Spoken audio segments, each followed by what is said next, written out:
detective. Thrill me. Thanks for joining us again. Another episode.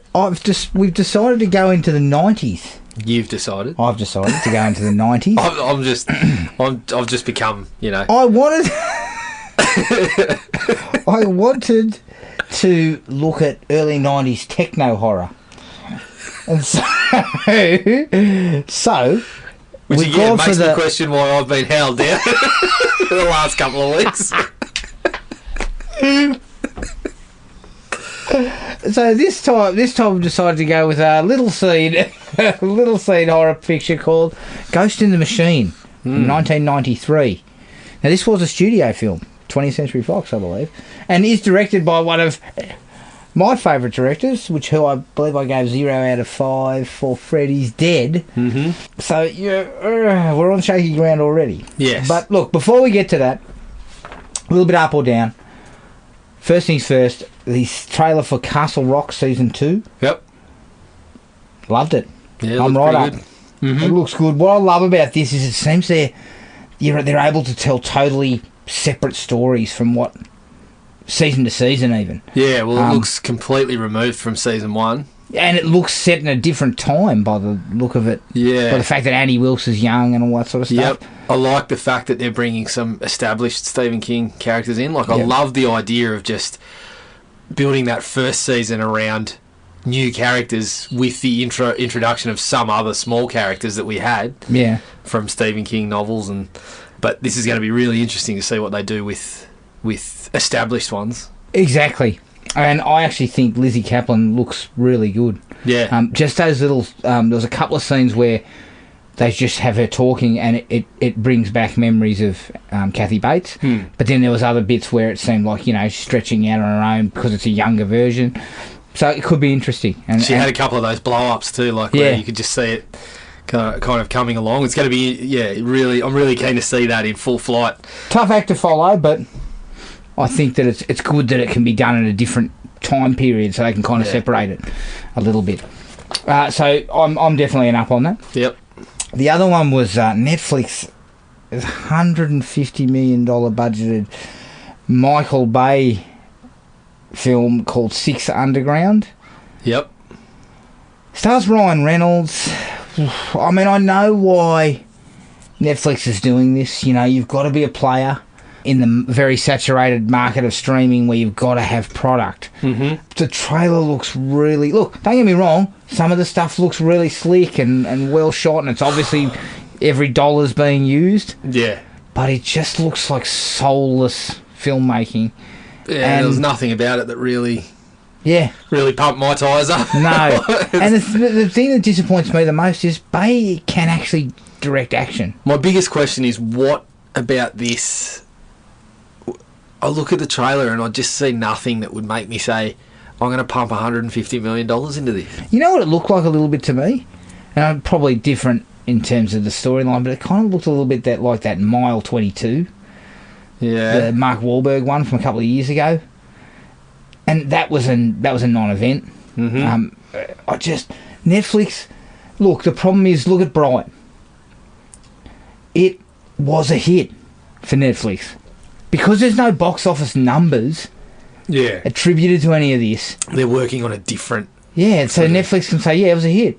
We had 35 million subscribers stick their head in this one. Yeah, well, the thing is about getting new subscribers for them, I guess. And obviously they've got their metrics that they're looking at, which make it a success or a failure for them, but they're in this mode of they need to create IP, basically. Yeah. So what... I look at this and I say, what are they thinking this is going to be for $150 million? I don't see what the product, what excited them. And maybe it's a bad trailer. I don't know. Yeah. I mean, it's got some decent actors in it. Bay can produce some decent action stuff when he's... Well, he hasn't done it for a while. Because they're the soulless films. Yeah. The Transformers films have just been a soulless kind of jumble of kind of computer effects. Yep. This might be perhaps going back a little bit to more action-oriented stuff that's not around computers. So who knows? That could put him back into his sort of wheelhouse again. But I mean, and look, you don't get me wrong. I thought his work on Pain and Gain was good. Yeah, I thought he did a really good job there. I'm not a guy who sticks the boot into Bay. I actually think he's made some really good films for me personally. He has earlier on in his career, yeah. So the Transformers and I don't know. That's where it seemed to all go to. And I didn't hate the first Transformers. I actually quite liked that one. But since then, I've been very disappointed with the output. But they're all that shaky camera, super quick cuts where you can't see anything. Yeah. I'm just wondering. I'm hoping this isn't going to be that sort of stuff. And I think Ryan Reynolds again. You know, I mean, you're a really likeable actor. I don't know whether this is... Reynolds has never really made bank other than Deadpool. Yeah. And there's a reason that, like, him as Deadpool is a great fit. But Deadpool is what people are there for. Deadpool is the draw, right? It's still not Ryan Reynolds, unfortunately, because I do like the bloke a lot. Yeah, I do too. I like him a lot. And look, I'm happy to be proven wrong here, but I just get this feeling I'm not going to be. We'll chuck another crow in the oven, but it'll just be a small one. Oh, yeah. Like it's a spatchcock.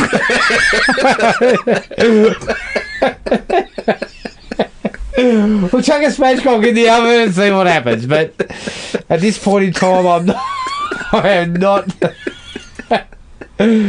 a down on this one. Yeah, I don't think it's going to be very good. Yeah. Okay, bit of news before we get going any further.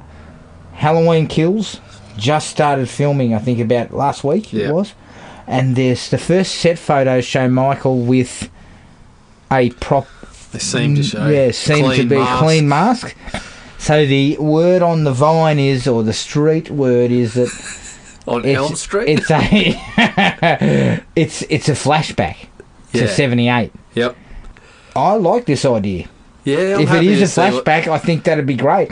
I think I'd love to see what actually happened in the alternate timeline. Well, I'm happy to see what these guys, what their explanation is for it all. As we see, we chucked a few theories out that perhaps the man in black rolls up in his van and quick, Michael, get in, drives off or something stupid like that. But yeah, I think I'm interested to see what these guys think went down. Yes. In their version, which is obviously different. We've already established that it is slightly different to what ended up happening in the John Carpenter film. Yeah. So how was it? Will we get to see that? Because in theirs, he was just taken to prison, or taken to that hospital. Well, that's the inference you got from what they gave us. So we're interested to see what the flashback is actually going to contain, I guess. Yeah. If it is a flashback even. We're not 100% sure what it is, but it's just interesting to see that there's obviously some new wrinkles being added and all that sort of stuff to the mythology and a different sort of timeline. I think it's great that this series has still been able to run on. Yep. All right, let's take a break. I know everyone's looking forward to it. Here's the trailer for 1993's Ghost in the Machine.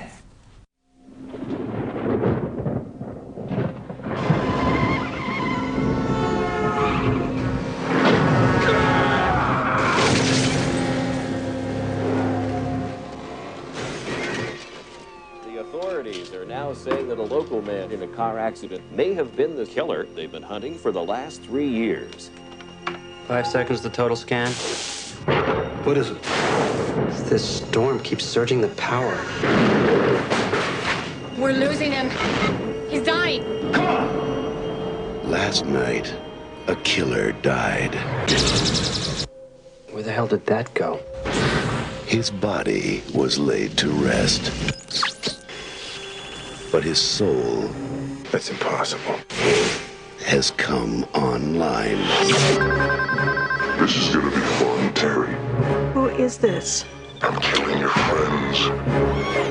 Looks like there was someone else in there with us. The killer died in this hospital. And it was plugged into your computer.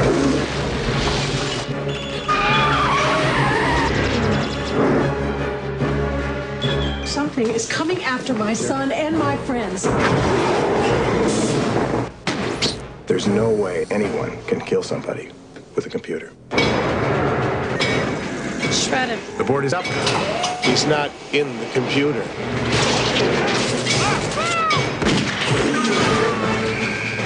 You can't You can't hide, you can't win.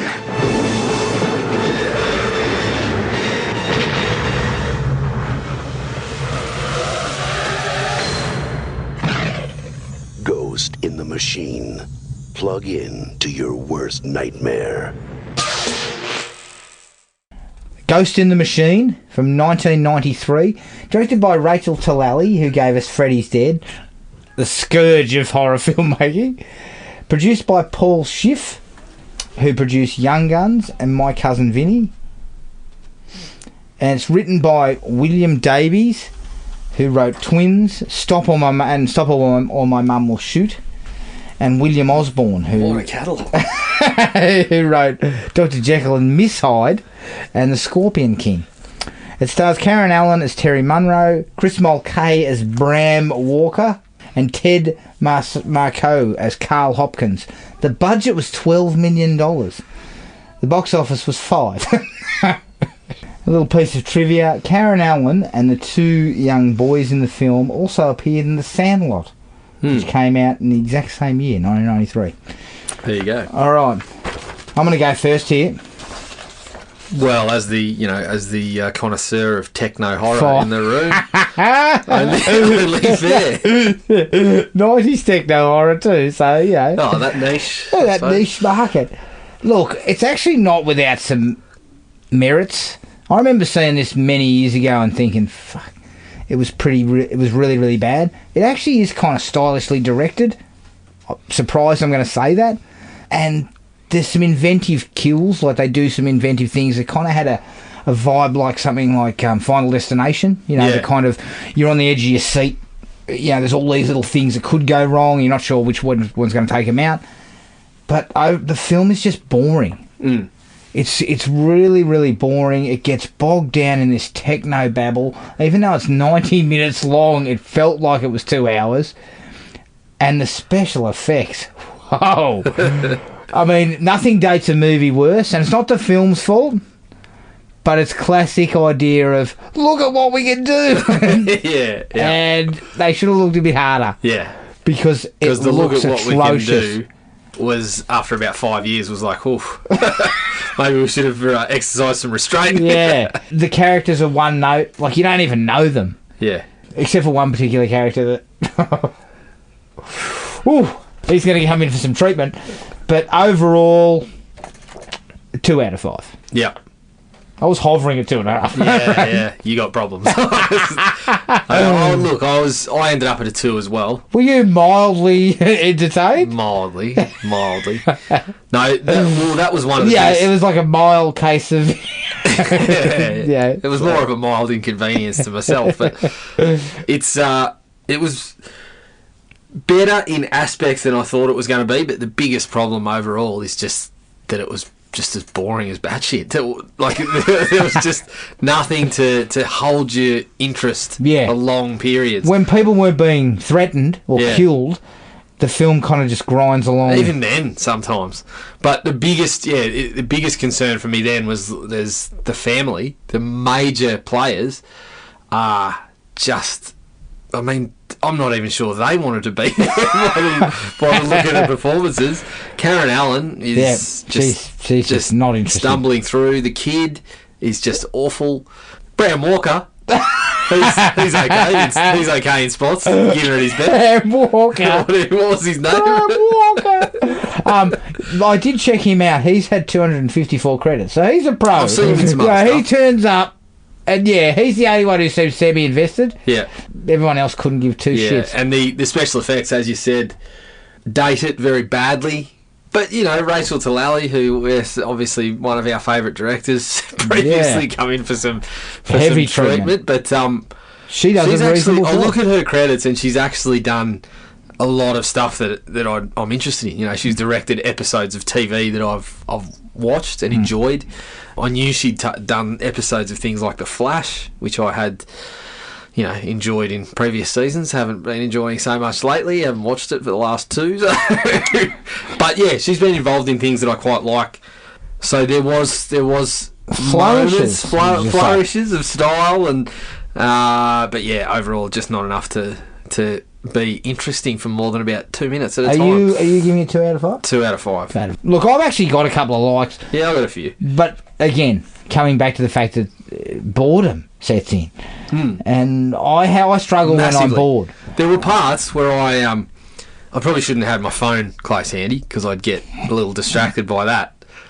But there was parts where I honestly, for 10 minutes, I just wasn't taking in what was happening. I was just like, can we sort of speed this up anyway? Can we time and a half this? Like, unfortunately, we couldn't. No, I know. We had to fucking take in every second of that. The actual initial idea of the killer, you had to swallow the killer being sucked into the computer. Yeah, right? which we have when we hired the movie. Swallowed. Knew that was going to happen, accepted it.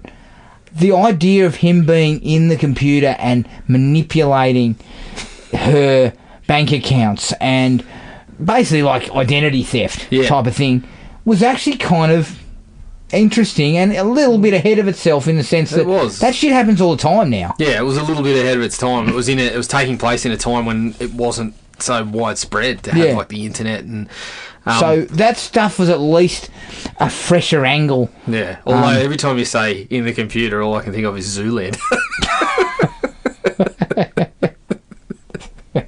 Yeah, as you said, we accepted that, and the idea of that you're not safe anywhere. Your privacy is under threat, and the idea that you can't go to the cops.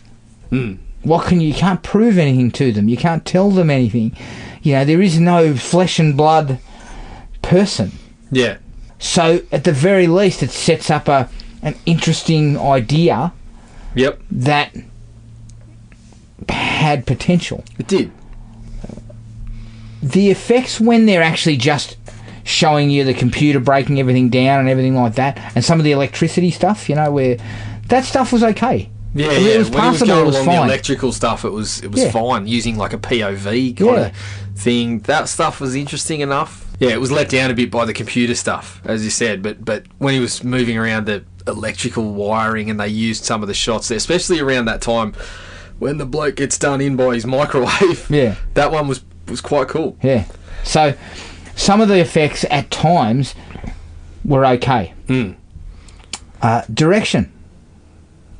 Pretty good. Yeah. In fact, it probably is better directed than it has any right to be. Well, some of the more memorable parts were due to the direction, like the shot going through the house when it's all set up for dinner and it's really eerie because there's nobody there, and then you see them on the couch and you kind of get the sense of what's happened, but they take their time and they give you this eerie vibe to this kind of happy family sitting around the TV, and then you find out they're all dead. Yeah.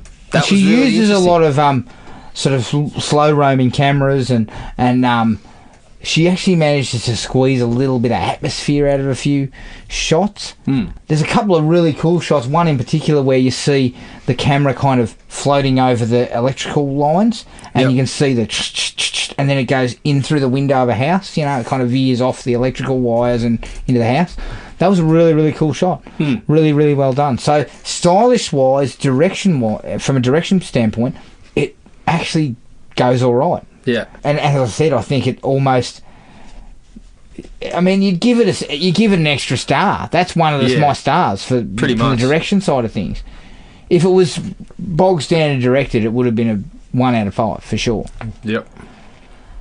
I thought a couple of the kills were okay, inventive. You had to kind of do that to kind of shuffle the deck a little bit and get some excitement happening. There was a lot of convenience around how some of the things were happening. Yeah. But, there was a couple of really, as you said, Final Destination type setups. And, a couple of them worked quite well. I mean, look at the guy being baked to death. The microwave suit. Yeah. I mean, that was a good one. Putting aside the fact that you walk into your kitchen and your microwave has fucking nuked your dinner so hard and it's burned it to ash. Yeah. I'm thinking something's wrong here. Yeah. Microwave's fucked. That's what I think. Yeah, 93. That cost me $1,000. That microwave. And the fact that he seems to be cooking, but he just stands there. Doesn't think shit. I'm gonna get out of here. But there was the other one with the the crash test dummy car, it's a fake out. Yeah. You think that's going to happen? Then he goes in the toilet and he presses the hand dryer and it fucking blows up in his face. I'm still trying to work out why he caught fire. Yeah, I don't know whether it was covered in some sort of accelerant. It was kind of cool because the fake out happens. You expect him to get crushed in the car. Yep. And then he goes into the bathroom and it's just it's a surprise. You know, because he turns the hand dryer upwards so he can... I think it's because he's meant to be sweating or something like that. And he presses the button and he gets lit up. That was cool. The babysitter being electrocuted by the leaking dishwasher. Yep. Starts leaking out the bottom. Again, all kind of... They had that Final Destination kind of setup. Yeah. That something might go wrong. Which ways are going to come from. And the advantage was no one was removing themselves from those dangers because they were, no one knew what was going on. Yeah. And no one's, it's one of those setups where everyone can just electrical say, appliance, not a bullshit. Human. Yeah. Not a human rushing in trying to kill you. Yep. You mentioned that shot of the family on the couch. That was pretty effective shit. Yeah, it was good. It was a really nice touch. It was one of the parts that really kind of added some sort of tension to things that, as we talk about in the dislikes, there were a couple of other things that were working well against that. Yeah. But she managed to work all this stuff. And that was kind of... It had a creepiness to it too because he was still a serial killer at that point. He was human. Yep. So it kind of had that kind of nice vibe of... It was over the top enough. It wasn't like Silence of the Lambs type of thing. Yeah. But it just had a nice eerie quality about it. But it was in a familiar enough environment and in a situation where you were initially creeped out because you're like, it's a whole dinner table set up in the family home. It's not normal for that to be fucking deathly quiet and just hearing the TV. So you knew things were off. But yeah, it was really well set up, I thought. Yeah. There's a bloke on the news that you got quite a few laughs out Best of. part of the movie, I thought. He makes some sort of gag about when they're talking about, that, this guy killed people in the address books, and she goes, what does she say? Do you wonder how many address books you're in? And he goes, never do, Kelly. One of the advantages of having no friends. I don't know why, but the delivery was just on point. It sounded like Frank Griffin. He did. He got a good giggle there. And it was kind of, he delivered it in that classic newsman kind of tone, but you're used to newsmen being these fucking dildos that just make these bland kind of silly comments, and he kind of does exactly the opposite, which was quite funny. I actually kind of liked... I mean, I laughed during this sequence, but the nightmare sequence she has where they're at that guy's funeral. Yeah. And then the coffin rolls into its little spot and starts getting baked. Next thing you know, it comes fucking flying back out and it's chucks on it fire. into reverse. Out it comes. That was good. The guy's body comes He's all charred up and shit. That would have worked a treat in 3D, wouldn't it? That body coming flying out at you. That was awesome. Yeah. And I believe Rachel Talalay had some experience in 3D, hadn't she? With Freddy's Dead. Freddy's Dead, yeah. I believe they were doing things that James Cameron had been doing it. Yeah, a lot of things. They did wonderful work in that 10 minutes. The virtual reality scene was fucking stupid. Yep. But the idea of him being in there with them... Yeah. It actually was kind of creepy. Yeah. Imagine being in a virtual reality simulator and then you look around and you see someone else. The thing that I'm comparing it to, obviously now we've had experience with stuff like the PlayStation VR, and I've been playing, the kids have been making me play the Five Nights at Freddy's one in VR, which is all about jump scares and stuff. But there's a moment in that where you're in like an abandoned pizza restaurant standing at like the counter and it's all in the dark, and being VR, you turn around and look at everything, and you turn around to one of the doorways and there's this fucking green rabbit sort of thing leaning out of the doorway fucking waving at you. And it's pants pooping stuff, mate. Like, it's just, I'm sitting there going, that concept of what they had in a movie now would be fucking awesome. Yeah. But they just didn't have the technology. They didn't have the technology to make it scary. Well, not should have been, sorry. where it was. I Yeah, mean, there but was the no way to idea go of better. him coming together in that environment was a really good one. Yeah. So I think that's one of those things you could look at now. I mean, this movie now with the technology would work great as a fucking cheesy bloody cheap bit of work from Shudder or Blumhouse or someone like that. I'd go see it in a heartbeat. Yeah, exactly. Well, you saw this in a heartbeat. Yeah, It wasn't a heartbeat. It was a fucking, it was a resting heartbeat. It wasn't a... Heart's beating like a jackhammer.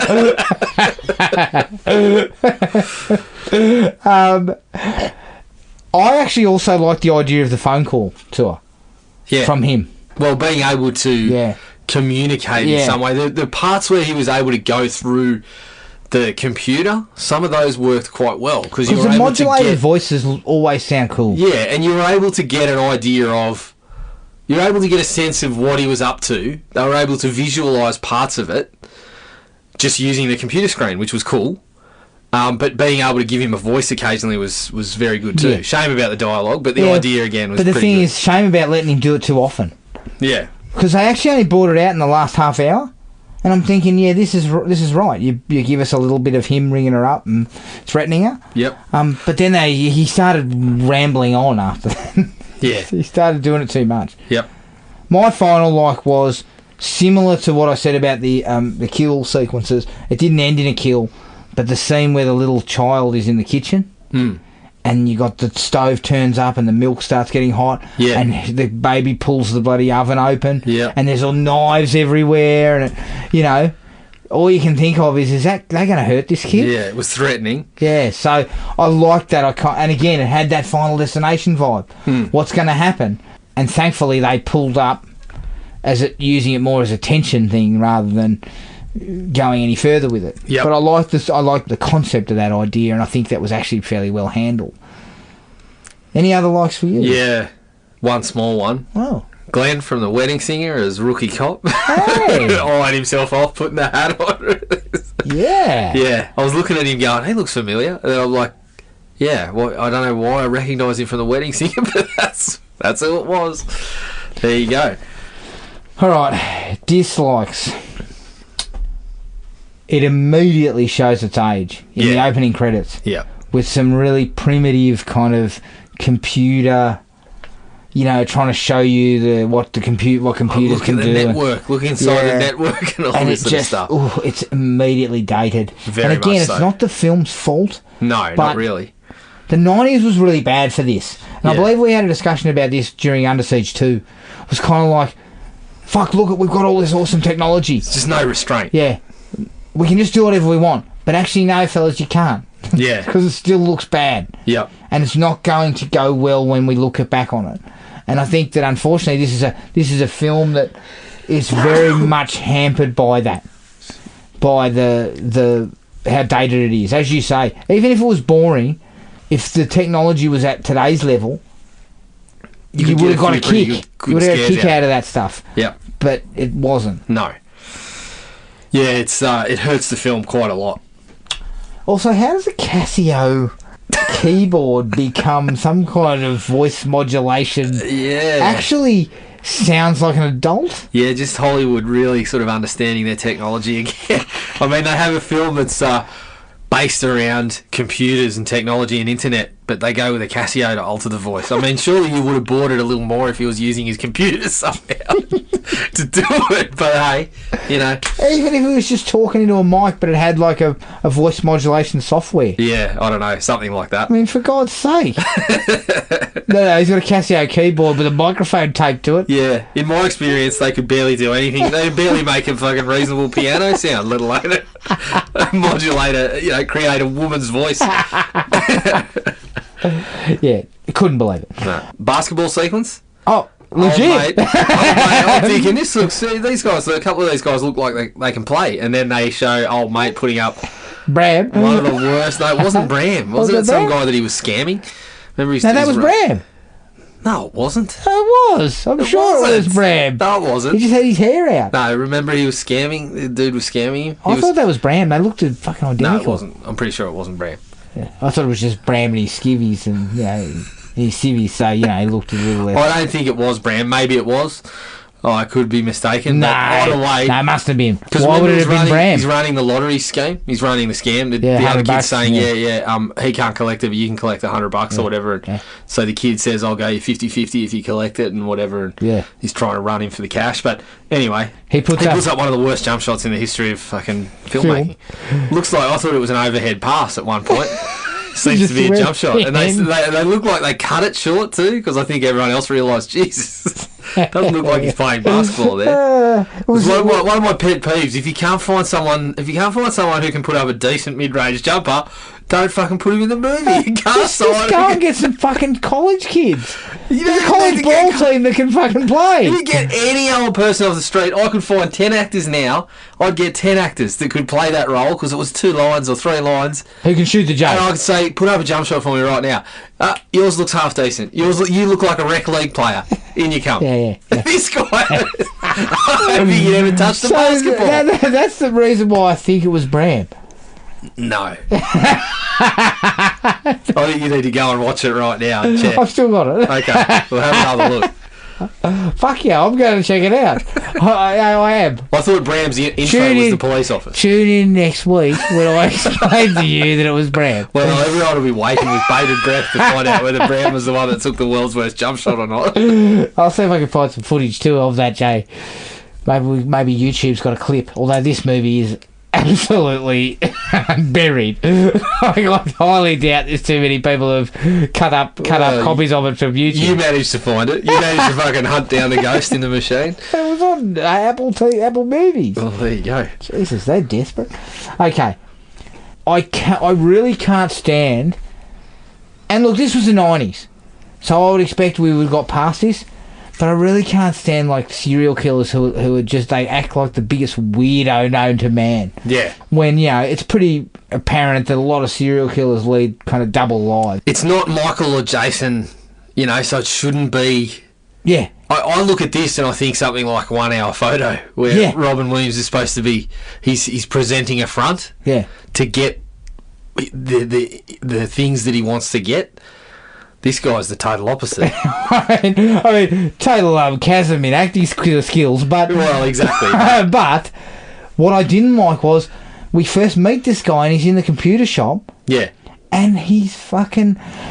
He doesn't talk and he looks away. Yeah. And he's, we catch him sort of leaning out behind doorways and checking people out and leery, like... Sniffing address books. I mean, he wouldn't get past the interview. We can get past the interview stage. So what do you think? Can you just wait here what are your computer skills? yeah. Can you just wait out here at reception? Your address book. Leave your address book. Put my phone book down. Were you just licking my phone book or something? Put it down. Are you eating some of the pages? We're not having an interview, mate. But also, that scene's the worst. Because they come back in, the boss comes back in, it's right at the end of the day, and he walks over there, and this guy is sniffing this woman's address book. I'm not joking. He's there going...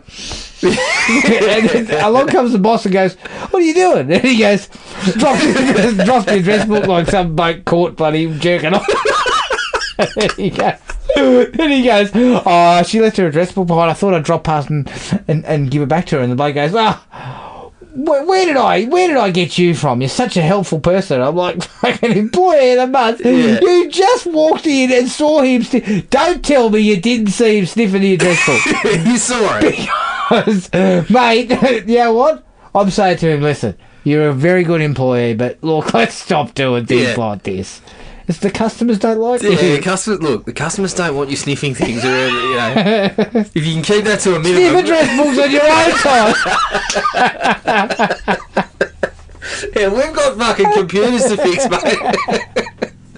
And quite frankly, both people in that store didn't know what a computer looked like, as far as I can tell. I mean, I wasn't going into data tech to get my computer fixed, I can tell you now. Especially after, when he's fixing that thing and the kid goes, "Oh, you got this one up." And he's, "Hey!" He grabs his head. It's like, oh, shit. Yeah, there's no indication that this bloke's. I mean, you're walking out of the shop going, "Fucking Leatherface is back there fixing the computers." Yeah, when did Leatherface become bloody, computer literate? Well, the meat industry, the backwards meat industry's been, turning for business this time of the year. The backwards meat industry, he basically turned it all into tech. It's now running on tech. Well, yeah, we better send Leatherface into town and pick up some computer skills. Get ourselves out there. Get the barbecue business back up and running. Get a social media. No, actually, look, if Leatherface is probably too general, probably a bit too out there. Buffalo Bill, Buffalo Bill was working in a data tech store. I'm telling you now. At night, he's tucking his dick between his legs. Yeah, something like that. Wearing a suit of skin. Okay. I gotta be honest, when the killer has the car accident, the car's fucking upside down, ploughing through a cemetery. And he's chuckling, is he? He's taking out headstones. What's happening But here? also, how did he die? How did he actually die? Excuse me, he died in the MRI. The machine. Right. So they're doing an MRI to assess damage. I'm assuming they found a lot of it. This guy's brain's fucked. From the accident? No, just in general. But then there was an electrical storm while he was in the MRI. So it sounds like a superhero's origin story or something. So he got, he got zapped in the MRI. He basically got electrocuted. Yeah. Died. Yep. And his MRI sucked him up into the data net. That was the explanation that Bram gave us. Oh, fuck. When Bram gives me that explanation, the whole film just goes... I mean, it was already teetering on a precipice, but when he starts explaining it... Can we just go back to the address book? Can we just sniff a couple of pages of the address book? Because things are simpler back then. I think this movie would have been just as interesting and or / boring had he have just been a serial killer who sniffed a few address books. Well, I mean, they still could have played a technology angle that he used the tech that he had available, or they still had her address book scanned in at the shop. Yeah. So they could have achieved a similar purpose, but I was okay with the concept that it ran with, because if it wasn't that concept, they're not getting you in the door. No. So, well, no one went in the door anyway. So imagine had it have not been that concept. About 4 people see it instead of 5. So I didn't see this in the cinemas. Therefore, no, I didn't. But I don't even think it came to Australia. Have. No, I didn't see it in the cinema. Come on. You would have. Mate, this wasn't going to cinemas. But if it had, you would have, surely. Oh, look. I mean, I had a Movie Max card back in 93. So, I saw pretty much everything. And I didn't see this. What did Movie Max save you? About $1? No, Movie Max was like, $10 tickets. Or $8 tickets. Movie Max is the greatest thing they ever did. At Hoyts. Sorry to go off on a tangent. Not quite as good as Movie Pass. No, not. Talk about value this for dollar. This is what I mean. What the fuck is Movie Pass doing when Movie Max card was basically that, but it was just like you paid a fee. Yeah. And you got tickets at $8. You got a free movie to start with, and I think you got a second one that was on the back if you got your popcorn, your cheaper popcorn and everything. You got things stamped. By Movie Pass numbers, that's a fucking rip-off. Early days of Movie Pass. Now, we never saw it over here, but early days of Movie Pass was $9.95 US for a month for as many screenings as you could fucking handle. But no one ever took advantage of it, did they? No, they did. That was the problem. Everyone took advantage because they were relying on breakage, which is people who buy the card and don't use it. Relying on breakage? You would need a lot of breakage. Well, that's the thing. Unfortunately, they doled out... I mean, their figure was less than one movie ticket. Yeah. So if you saw a movie a month, the breakage is covered. They didn't think of that. That's why Movie Pass is no longer with us. Right. Well, sorry, that was off on a little bit of a tangent there, but my Movie Max card was dog-eared. It was well worn. Yeah. My Hoyts Rewards costs a bit of a flogging at the moment, but it's not quite the value. No, I really haven't seen I haven't been to the theatre a lot recently. If there was a Ghost in the Machine... You need to pick your game up. If there was a Ghost in the Machine remake, you might get me back through the door. We'll work on it. Well, we'll see what's going on. I'll give my notes on the VR scene. Okay. There's a sequence that, again, the age of the film shows when the stupid child, Josh, who's how old is he? He's about 12 or 13. Yeah, he's supposed to be like 13. He is a fucking asshole, this kid. And he comes outside to talk to the babysitter, who's maybe 16. And he is wearing backwards cap. He's got a bowl haircut. His underpants are hanging out. His fucking jeans are down around his ass. And he starts giving her this crap about your how daddy must have been a thief or something. Yeah, come on. Jesus, leching all over her. Oof. I didn't even take that. My notes just said the son is a ball bag. That's as far as I got. I couldn't cop him. I just could not cop him. Yeah, he was a flog. There was nothing redeeming. Yeah, he didn't even. There was no arc. He didn't even sort of turn himself around. E.g., starts out as a bit of a pain in the ass because his father's no longer there, and Mum doesn't spend any time with him. But he doesn't even get to redeem himself. No. Too busy playing bloody loser shit himself, Larry type games. Yeah. Dialing up 1-800. There's a sequence where the mother comes in and says, someone spent $700 on 1-900 numbers, so sex numbers. The kid's like, it wasn't me. Yeah. And it's obvious that the killer is, through the computer, has actually... Well, I mean, jacked up her bill. But I'm thinking... he's playing the video game that's taking clothes off women. And both of us looked at each other and said, that was him. Yeah. It wasn't the killer. He definitely ran up $700 worth of sex lines. Yeah. I also, in that particular scene too, he fell victim to the old classic of reading out what he's doing on the chat. Yeah. They shot it so he's there going, I am blah blah blah, and then like he reads out every single line that he types. Yeah, well, you can get around that. You don't have to have him read it. Well, that's why it's called a visual medium. yeah, exactly. Just showing us what it says on the screen. Yeah. And then when he finishes up, he goes, logging off as he types it. you don't do you that. Stupid motherfucker. Whoa.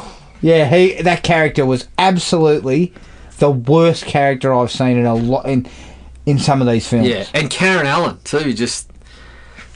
She was just there. Yeah, there wasn't anything like. There wasn't any sort of story with her to really follow. And also, even when Bram comes into the picture, he sounds like a type of fucking cereal. But I'm assuming was it a nod to Bram Stoker or something? I think we're giving him too much credit with that, but it possibly could have been. Yeah, they don't even really have a kind of a relationship, so to speak. He just turns up on a doorstep because he's at Data Link or whatever. Yeah, and he's trying. He's making comments about, you're arrested in this, blah blah blah. Yeah, I was at that rally and things like that. And just there's no reciprocation. It's supposed to be building a relationship, and she's just fucking giving him nothing. I think she lost the pages for that day. Or just said improv wasn't her strength. She's saying, I'm cutting this, I'm cutting it out, I don't want to be here any longer than is necessary. Like, far out. Why would I date a bloke like Brad? The director's going, you would, you just would. You did that. No, I wouldn't date him. Oh yeah, I'm sticking with Elliot or whatever his name was. Yeah, another nothing character. The guy who catches fire in his fucking kitchen. But no, sorry, he caught fire in the John. In the John, that's right. My apologies. The indignity. Dying on the toilet. He didn't die on the crapper. Yeah. He died in the... Well, he would have, after he's been set alight, I'm assuming he fell on the floor. There's probably some things on the floor that have stuck to people's shoes or something. Yeah, it's true. True. Not a good place. We're coming back to the effects. Every time they go inside the computer and try and show us kind of like the hard drive or the memory inside or how he's travelling through, it just looks terrible. Yeah. Like terrible. Beyond terrible. It does. There's a part early on where they show his face in the computer. Oh, yeah. Ludicrous. It's so stupid. Was that the one where it goes all... It splits everything off and it shows him bleeding and stuff? Yeah, something like that. He kind of looked a bit like Frankenstein. And his eyes come open and it's... Oh, God, yeah, just... Rubbish. And the same can be said to the VR scene. Even though I like that idea, Yeah. and you know what I reckon? I reckon this entire concept was put together from that VR scene. That's where they started. Well, that would be really cool. Imagine if a killer was stalking you in VR. Let's work backwards from that. That seems like the kind of thing they would have gone for. Yep. Is the VR scene. It sounds great in theory and on paper, but in reality, based on what they were working with in '93, it was never going to look that good. Yep.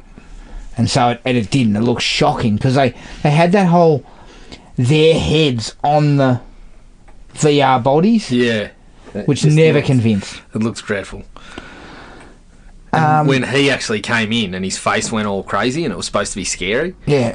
just laughable. Yeah. And that's I guess that's the limitations of the time. Yeah. Now, the two preteen boys, pay their babysitter $37 and change so she will show them her cleavage. Yep. This is the kind of kid I'm talking about. This kid... He needs a kick up the arse, doesn't he? Yeah, a couple. Probably a couple. Yeah. But also, this kid had dabbled in $700 worth of sex toys. I mean, you'd think he would have parlayed that a little better. He would have found a better spend for his $37, you think? Well, Might have found his way to Club X or something. You know, I guarantee you he would have been straight on the phone, though. That $37 doesn't get used for the babysitter. He's straight on the phone, 1-900. Yeah. His buddies go, what are you doing? Nothing, just using that $37. Trying to get more value for dollar. Yeah, and another. It's an extra. What is it? More bang for buck. It's the first minute is $2, and every consecutive minute is $3. I can work with $2. So we've got a maximum of about 10 minutes. There's a scene where the cops all turn up to their house. Yep. Which is a great idea that the killer puts out the word to all the police. Yep. In all these different ways. So there's a domestic disturbance at their address. There's a officer down. And the cops come from everywhere. But then they just have this ridiculous scene where they're all gunned up out the front, and then the electricity box explodes, and they all just start firing like something out of fucking Predator. Yeah, that's right. And I'm thinking, and don't they end up shooting the old lady? Shoot the grandmother from Arrested Development. Yeah. And it's probably funnier than any of the scenes she was in Arrested Development. I ended up shooting the grandmother. I mean, this is as bad as that sequence in Halloween 4, you know? We killed Ted Hollister. Oh. It's just such a stupid scene because once again it's this juxtaposition of this movie having these really interesting ideas to work with because of the technology, but then fluffing it when we get to the end. And it's just another example of that. Yep.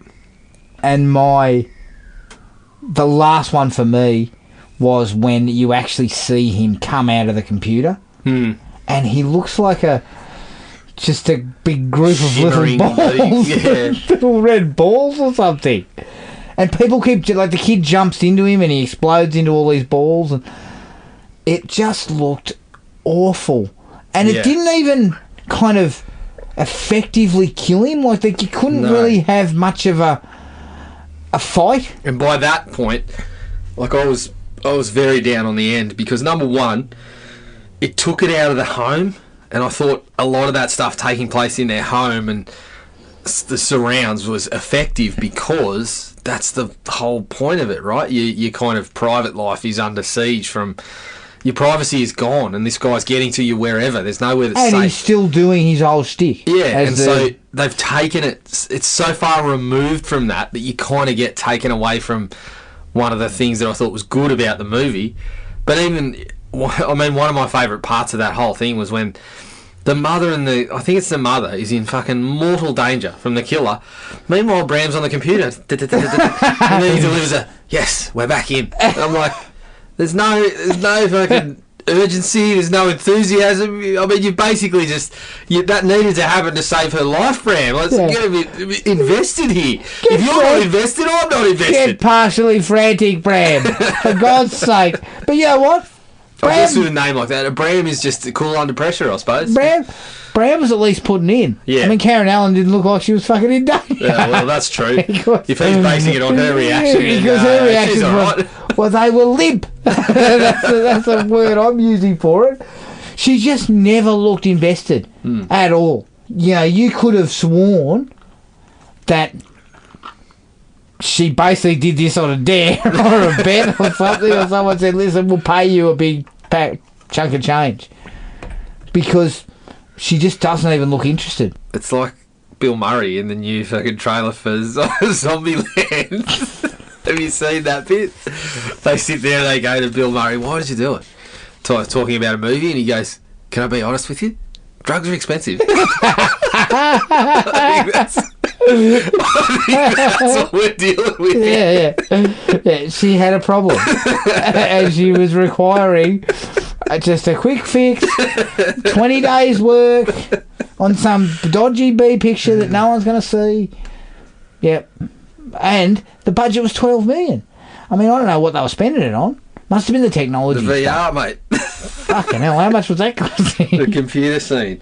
Because it was just... The ending was the worst part, because I agree, it should have been in the home, and it should have been him coming back to try and finish the job. You know? He was still crossing people off the address books while it was in the computer, so it's another name to cross off, and that's where it is, at their home. So it really... and the age of the film stuck out worse than ever at the end. Like, it's just... Nothing worked in that end bit. Because even the director had kind of lost the ability to grip you with anything sort of fancy. Yeah, which was more... I mean, again, not really her fault, because they leaned on all this VR and... not the VR, sorry, all the technology and the computer graphics that just... Honestly, they were the worst part of the movie. It was kind of inevitable because of the plot, but it was the worst part of the movie. Yeah, that's true. Now, have you got any other dislikes? No, that was it for me. Yeah. I don't want to kick it too hard, being the big fans of techno horror that we are. Yeah. Is there any other What's techno next? horror? Hardware, Lawnmower Man. Hardware. I don't want to watch Hardware. Hardware was... I do. Poop, if I remember rightly. Although I haven't seen it in a while. So yeah, let's check it out. Yeah, definitely check it out. Definitely put that on the list. Lawnmower Man is a must. Lawnmower Man is a must. I've got another one for you. Hideaway. Right. Remember that? No, I Dean don't. Koontz novel. I remember the novel. And it was directed by the guy who directed Lawnmower Man. And it was all about going into... Jeff Goldblum had a connection with a serial killer, and they kept sort of going into his mind and stuff. And that's where all this fancy bullshit was in. It was trash. Yeah. Yeah. There you go. I mean, the novel's not one of Koontz's best either, and it was 10 times better than what they delivered. And if I remember correctly, that same director directed Virtuosity.